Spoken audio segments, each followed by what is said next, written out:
Hello friends, welcome in this class इंसानस pro biology. तो जैसा कि आपको पता है कि हम टिफ़र 2024 के लिए टिफ़र के पीवाईक्यू को डिस्कस कर रहे हैं और अभी तक हम लोग 2015 जनरल साइंस की PYQ general science part A के पीवाईक्यू को ऑलरेडी डिस्कस कर चुके हैं। तो इस वीडियो में हम 2014 जनरल साइंस के पीवाईक्यू को डिस्कस कर रहे हैं। अभी तक 2023 टू 2015 तक हो चुका है। अब 2014, 13, 12 और 11 और 10 बचा हुआ है। तो जैसे ही जनरल साइंस खत्म होगा we will move to the biology section. तो subscribe this channel and go and watch a previous video if you want to crack a tipper, because इस previous year इस चैनल से बहुत बच्चों ने टिफर क्रैक किया है without investing money, because this channel is free of cost for you. Only subscribe this channel and watch the full video. Which sense has the best frequency resolution? इसका answer simple सा है। मतलब ये question ये पूछना चाहता है आपके सेंस ऑर्गन में से कौन सा सेंस ऑर्गन सबसे अच्छा तरीके से फ्रीक्वेंसी को रिजॉल्व कर लेता है। इसका सिंपल सा एग्जांपल है कि अगर आप स्टेशन पे खड़े हो, ट्रेन किधर से आ रही है यह आप बहुत ही आराम से बता देते हो। बट अगर यहीं पे हम कलर की बात करें, अगर मिक्सर ऑफ कलर दे तो आपको थोड़ा टाइम लगता है उसको आइडेंटिफाई करने में। तो अगर आपसे कोई कहे कि सबसे अच्छी फ्रीक्वेंसी रेजोल्यूशन की पावर किस में है, तो आप आंख बंद करके एक ही जवाब दोगे, वो है ईयर के पास। और ईयर में भी किसके पास है? तो ईयर का काम क्या होता है? हेयरिंग। सुन के आप बहुत ही आराम से, बहुत ही अच्छे से आप आइडेंटिफाई कर लेते हो कि कौन सी फ्रीक्वेंसी किधर से आ रही है, साउंड जो हमारे कान को आ रहा है वो कहाँ से आ रहा है। तो hearing is the correct answer. और हेयरिंग में भी, कान में भी जो मतलब फ्रीक्वेंसी पता चलती है वो किसको? टैपटम। उसमें कान के अंदर एक लेयर है उस पे। चलिए, दूसरा क्वेश्चन बहुत ही सिंपल सा था, बहुत ही छोटा सा क्वेश्चन था, क्योंकि ये बहुत ही ट्रेडिशनल क्वेश्चन है कि सन के अंदर जो एनर्जी प्रोड्यूस होती है वो किस प्रोसेस से होती है। तो सन के अंदर जो एनर्जी प्रोड्यूस होती है, इसके लिए कुछ पॉइंट्स आप लिखे हैं। वो प्रोसेस का नाम है न्यूक्लियर फ्यूजन। न्यूक्लियर फ्यूजन क्या होता है, या ये कह सकते हो कि न्यूक्लियर फ्यूजन को थोड़ा हम समझने की कोशिश करते हैं। न्यूक्लियर फ्यूजन में प्रोटॉन जो होता है वो दूसरे प्रोटॉन के साथ फ्यूज हो जाता है। अब अगर आपसे कोई टर्म यूज करे प्रोटॉन, प्रोटॉन प्रोटॉन का मतलब है, या अगर कोई नॉर्मली सिर्फ प्रोटॉन की बात करे तो समझ लेना कि हम हाइड्रोजन, जिसके पास एक प्रोटॉन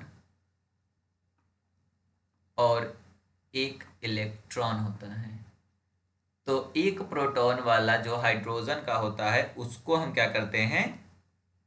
फ्यूज कराते हैं। और जब दो प्रोटॉन फ्यूज होता है, मतलब एक और हाइड्रोजन फ्यूज, जब दो प्रोटॉन आपस में फ्यूज होगा तो जो प्रोडक्ट बनता है वो प्रोडक्ट होता है helium atom.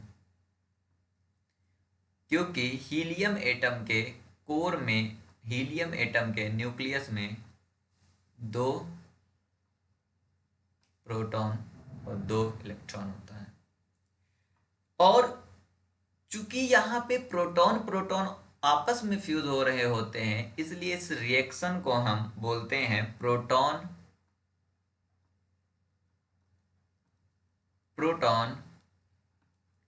Chain reaction. Chain reaction. Proton proton chain reaction एक हमारा एक्सोथर्मिक प्रोसेस है। एक्सोथर्मिक प्रोसेस का मतलब होता है कि ह्यूज अमाउंट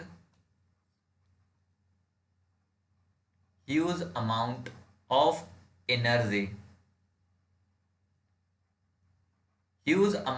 एनर्जी रिलीज होता है जब एक प्रोटॉन दूसरे प्रोटॉन के साथ फ्यूज होके हीलियम को बनाते हैं। तो ये पूरा का पूरा जो यहाँ पे प्रोसेस हो रहा है यह हमारा सन के कोर में होता है।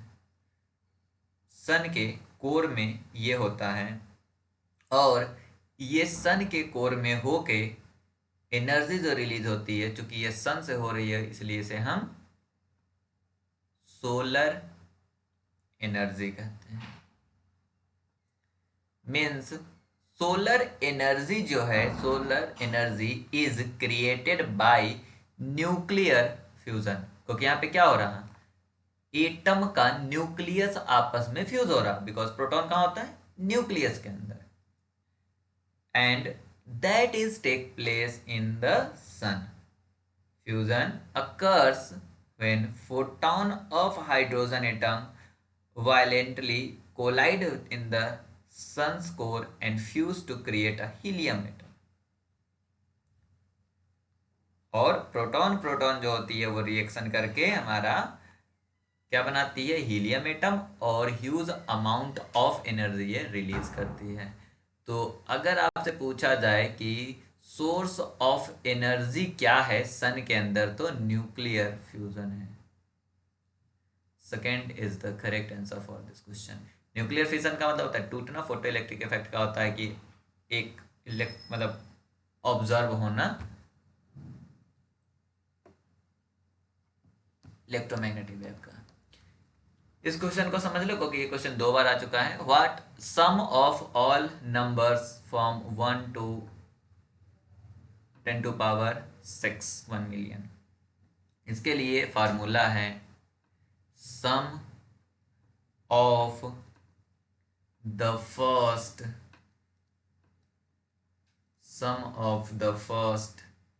n natural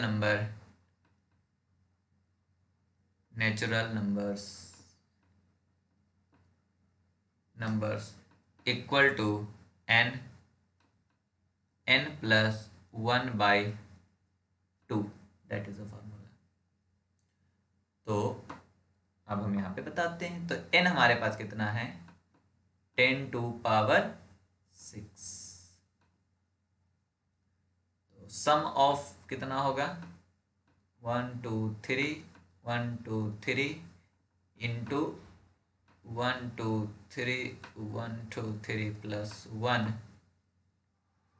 by 2। इससे इसको डिवाइड करो। 5 0 0 0 0 0 5 0 0 0 0 0 इंटू 1 0 0 0 1 0 मतलब 0 0 1। अब इससे इसको मल्टीप्लाई हम कर लेते हैं।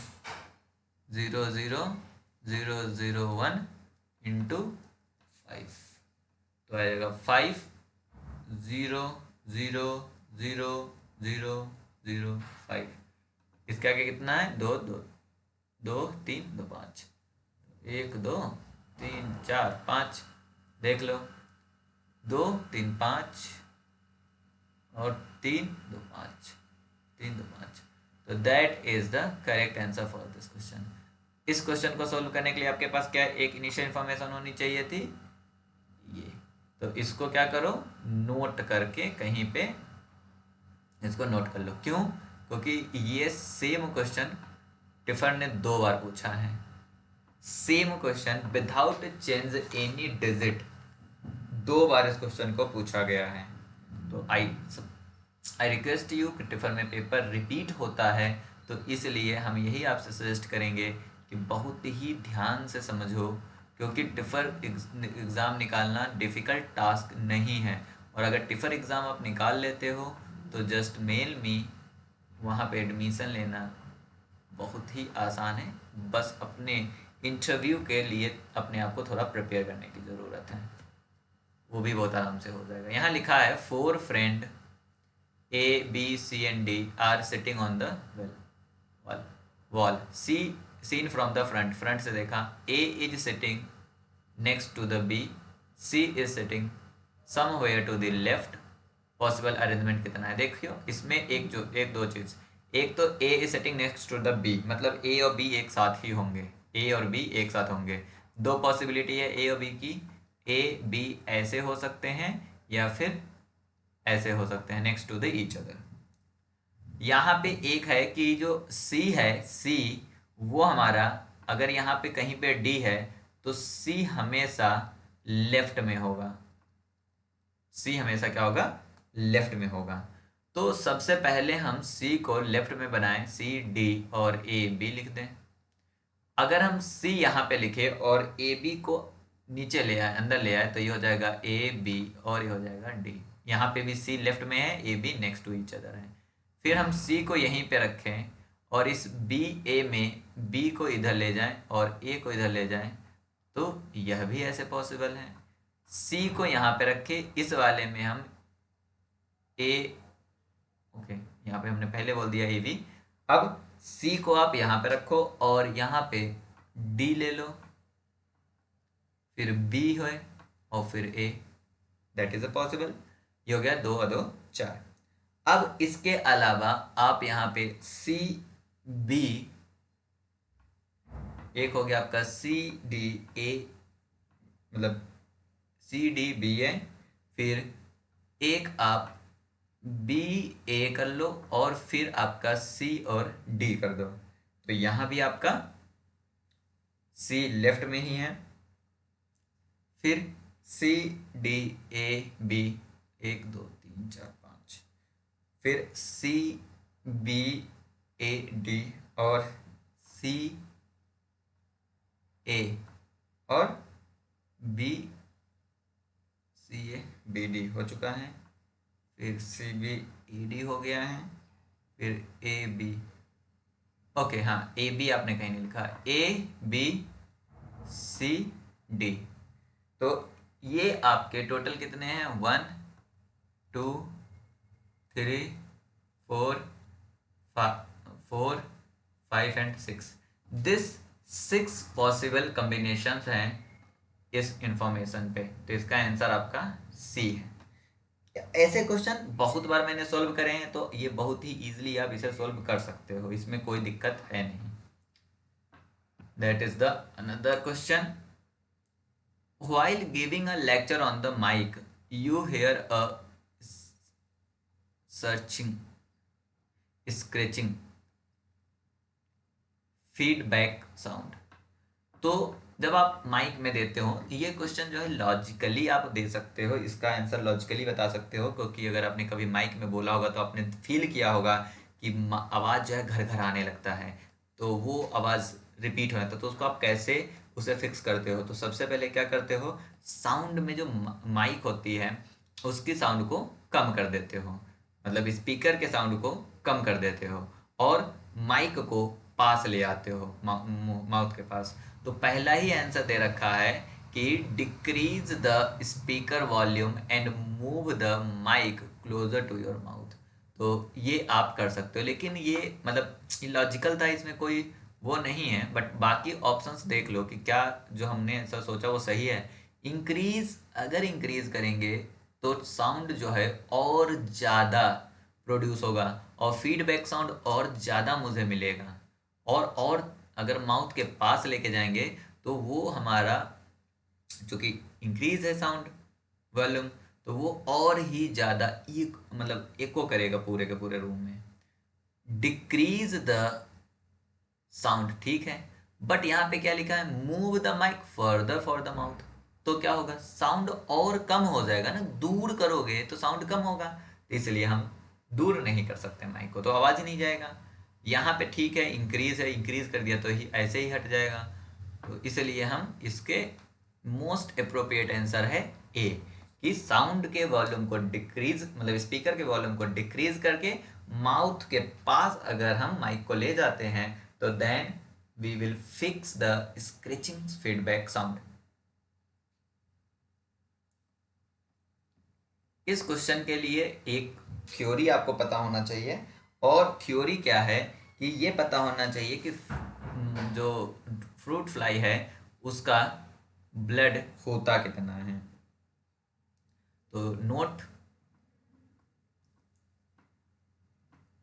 नोट में क्या है कि अ फीमेल ड्रोसोफिला ड्रोसोफिला को ही हम फ्रूट फ्लाई कहते हैं। Drosophila has average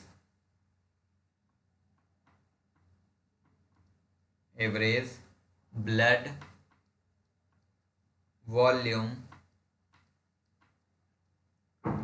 volume of 500 ml पर केजी। अब एक चीज समझना है कि इस टर्म का क्या मतलब है 500 ml पर केजी का। 500 ml पर केजी का मतलब होता है कि 1 किलोग्राम में 500 ml है। अगर 1 किलोग्राम की कोई ड्रोसोफिला है तो उसके अंदर 500 ml क्या होगा, ब्लड होगा। बट 1 किलोग्राम को अगर हम ग्राम में बदलते हैं तो होता है 1000 ग्राम। मतलब 1000 ग्राम अगर है तो ब्लड के अंदर अगर 1000 ग्राम वेट है तो 500 ml ब्लड होगा। तो 1 ग्राम में कितना होगा, 500 बाई 1000 ml, मीन्स 1 ग्राम में आपके पास होगा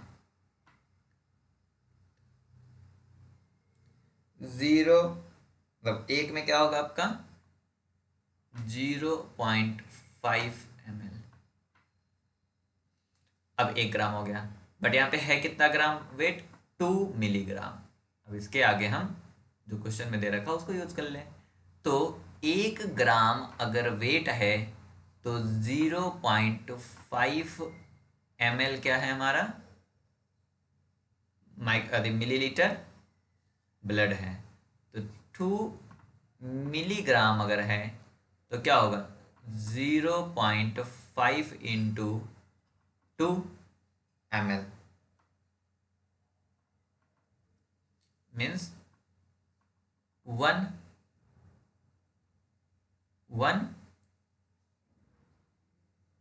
क्या होगा यहाँ पे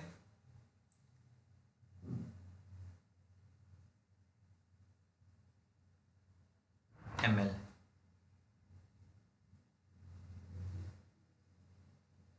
यहाँ देख लो क्या है हमारा, अगर 1 ग्राम है तो 1 ग्राम में 500 बाई 1000 ml है।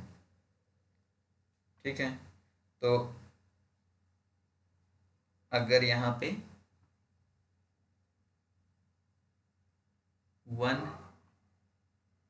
0.5 ml आया,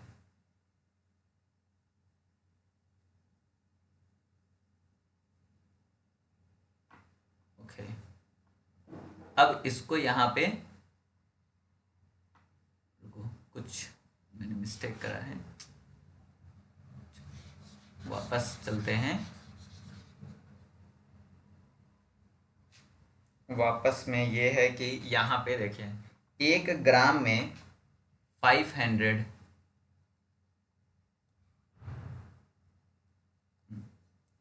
यहाँ पे 1 gram equal to 500 upon 1000 ml है। अब इस ml को पहले लीटर में बदल देते हैं, स्टैंडर्ड में आते हैं, क्योंकि यहाँ पे ग्राम आपका स्टैंडर्ड यूनिट है, तो इसको भी स्टैंडर्ड बदलते हैं। 10⁻³ लीटर। ठीक है। अब यहाँ पे करते हैं कि 2 मिलीग्राम से 500 अपॉन 1000 इंटू 2, ये भी मिलीग्राम है तो इसको भी ग्राम में बदलो, तो 10 to power -3 into 10 to power -3 litre. तो अब इससे ये कट करो, इससे ये कट करो, फिर आएगा 10 upon 10 into 10 to power -6 litre. तो 10 टू 10 1 और माइक्रो लीटर। तो इसका आंसर है 1 माइक्रो लीटर। इसको थोड़ा दोबारा देख लेना क्योंकि यहाँ पे कंफ्यूजन हुआ है, इसलिए थोड़ा दोबारा मैंने करा। यहाँ पे ये थोड़ा याद रखना है कि ग्राम है तो पहले इसको स्टैंडर्ड में दोनों में बदल लो, ऐसा यूनिट में। फिर 2 मिलीग्राम यूज़ हुआ है तो 2 मिलीग्राम को पहले ग्राम में बदलोगे तो हो जाएगा 2 इंटू 10 टू पावर -3। फिर 2 इंटू 10 टू पावर -3 ग्राम से कंपेयर करोगे लीटर लीटर में, तो यहाँ पे 1 माइक्रो लीटर आंसर आएगा। तो ये बहुत ही इजी था, इसमें कोई दिक्कत नहीं था। क्वेश्चन नंबर 7 बहुत ही आसान है, बस थोड़ा सा दिमाग लगाना है और बहुत ही इजीली आप इसे सॉल्व कर सकते हो। क्वेश्चन नंबर 7 में है a sphere of 1 meter diameter is placed in the cylinder of 1 meter diameter and 1 meter height. Water poured to fill the residual volume. This volume will be filled by.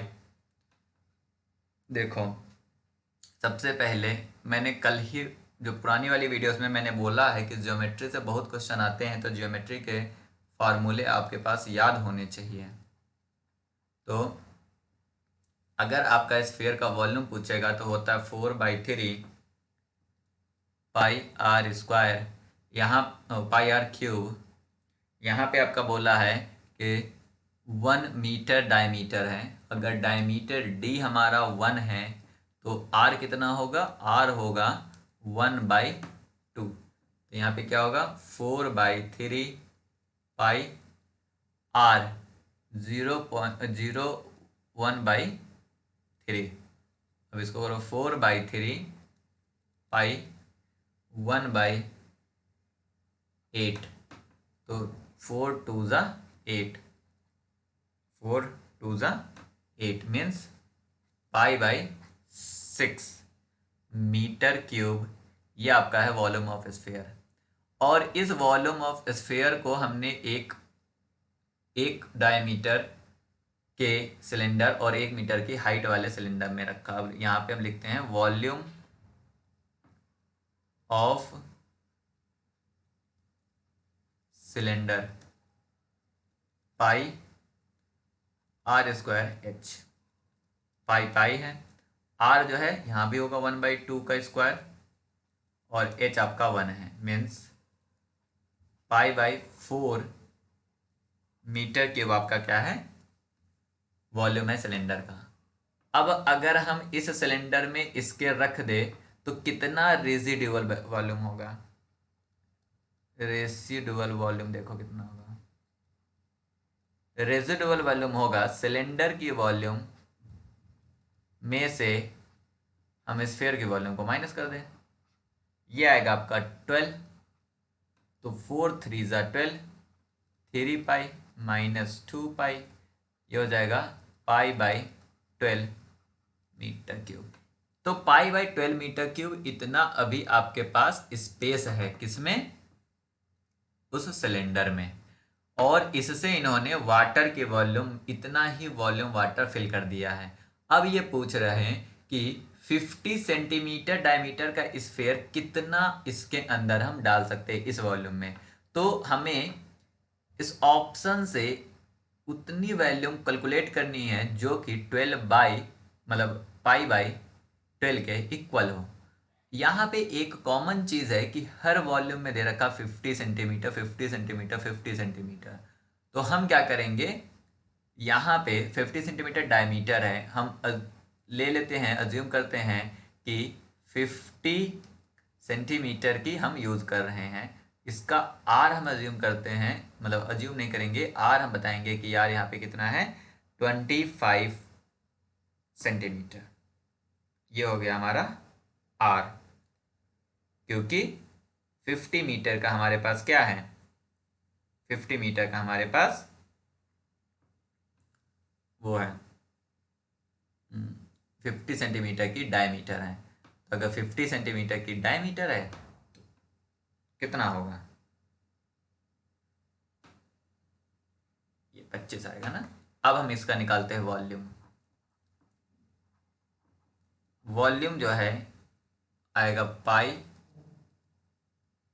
4/3 pi are cube, यही आपका volume आएगा।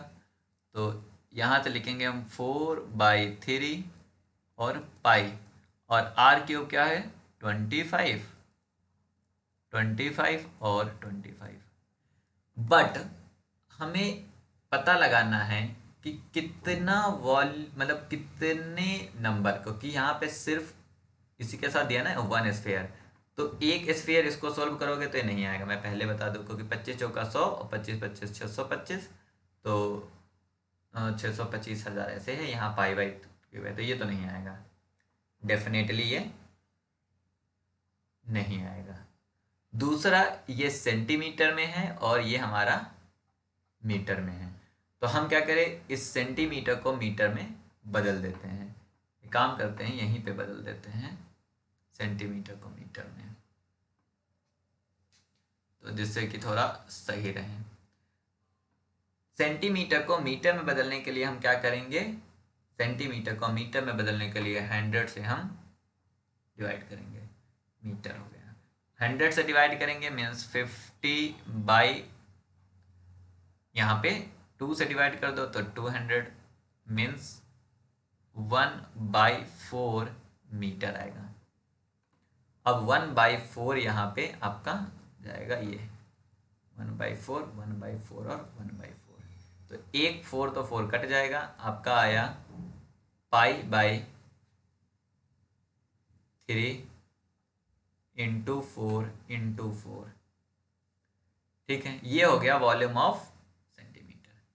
अब हमको ये करना है कि ये जो वॉल्यूम हमें मिला, ये वॉल्यूम को कितना n से मल्टीप्लाई करे कि हमें रेजिडुअल वॉल्यूम के बराबर हो। ये हम क्यों कर रहे हैं, क्योंकि हमने ये अज्यूम करा कि इतना वॉल्यूम का हम स्फीयर यूज कर रहे हैं इसको भरने के लिए, तो हम इतने ही वॉल्यूम के n स्फीयर यूज करेंगे जो रेजिडुअल वॉल्यूम को फिल कर देगा, इसलिए मैंने n से मल्टीप्लाई कर दिया। अब n से मल्टीप्लाई करने पे ये और ये आपका कट जाएगा, ये हो जाएगा n/12 × 4 = 1/12। अब इस 12 से ये 12 कट गया, आपका आ गया n = 4। मीन्स अगर हम 4 इसमें 4 से मल्टीप्लाई कर दे इस वाले वॉल्यूम को, मतलब इस वाले वॉल्यूम को 4 से मल्टीप्लाई कर दे तो रेजिडुअल वॉल्यूम के बराबर आएगा, और वही यहाँ पे लिखा है, और ये 4 क्या है, नंबर ऑफ स्फीयर, तो 4 sphere of 50 centimetre in diameter अगर हम यूज करते हैं तो वो हमारा क्या मिलेगा, वो हमारा उस वाटर को, मतलब रेजिडुअल वॉल्यूम में, जिस रेजिडुअल वॉल्यूम में वाटर फिल किया होगा उसको फिल कर देगा।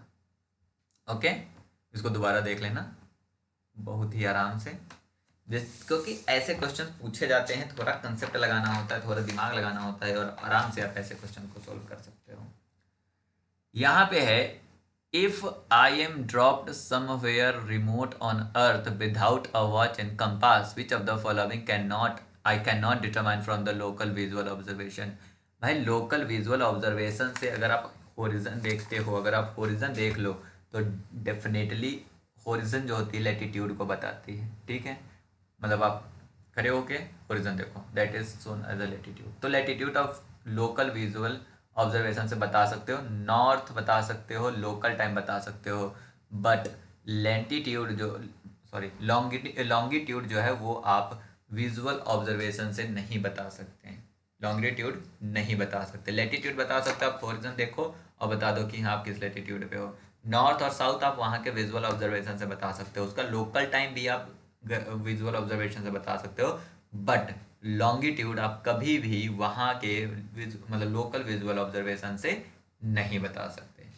8 के बाद 9 to 15 हम अगले वीडियो में डिस्कस करेंगे। तो thank you for watching this video and subscribe this channel for further update and also go comment. अगर कोई क्वेश्चन आपको इसमें नहीं समझ में आ रहा ना, जैसे इसमें 2 न्यूमेरिकल थे, अगर आपको इसमें कोई भी दिक्कत होती है जस्ट कमेंट, क्योंकि हम इस क्वेश्चन को दोबारा आपके साथ डिस्कस कर सकते हैं। I have a time to clear your concept. Thank you.